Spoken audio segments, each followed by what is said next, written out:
Ikaw na ang babaeng makakasama habang buhay. Pero minsan pala ang taong pinakamamahal mo, siya rin palang dudurog sa puso mo. Sa loob ng simbahan tayo unang nagdagpo. Tahimik kang nakaupo habang ako'y nakatingin sa'yo. May ngiti kang kay hirap kalimutan. Parang bawat titig mo'y may kahulugan. Nagsimula sa asaran at kulitan hanggang sa naging seryoso ang nararamdaman. Mga gabing magka-chat at tawanan hanggang puso natin ay tuluyang nahulog sa pagmamahalan. Hindi ko inalintana ang iyong nakaraan. Kahit may dalawang batang kailangan ng gabay at pagmamahal, tinanggap ko kayong buong buo. Dahil mahal kita at mahal ko rin sila, totoo. Simple lang ang buhay nating dalawa. Munting tahanan malapit sa simbahan at pamilya. Ako'y kumakayod sa trabaho araw-gabi, habang ikaw na may sumusundo palagi. Kapag overtime ako sa trabaho, hinihintay mo ako kahit gabing-gabi na. At sa bawat pagangkas ko sa motor mo, pakiramdam ko noon kumpleto na ako. Pero bakit habang tumatagal, pag-ibig natin ay unti-unting pumapalya? May mga chat kang pilit mong tinatago, habang ako na may nagpapakatanga sa'yo.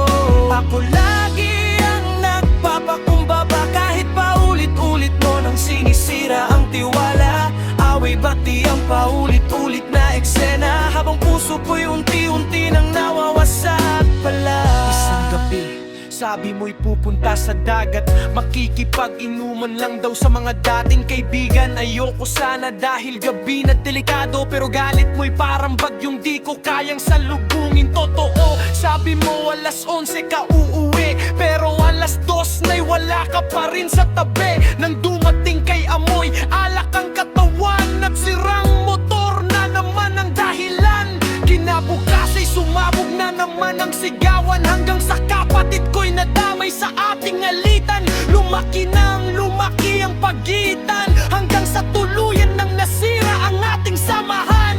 Akala ko ba ako lang? Bakit parang may ibang laman ang iyong isipan? Habang ako nagtitiis at lumalaban, ikaw pala'y may ibang kinakausap sa likuran. Bawat gabi ako'y puyat kakaisip kung bakit pagmamahal mo'y parang pilit.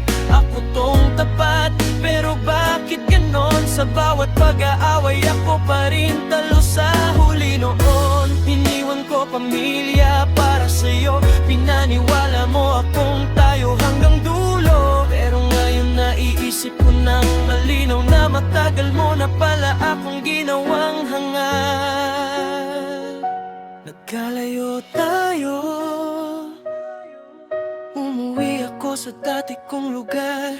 Bitbit ang mga alaala at pusong pagod ng magmahal. Nagchat ka pa rin minsan, humihingi ng tulong at pangkain ng mga bata.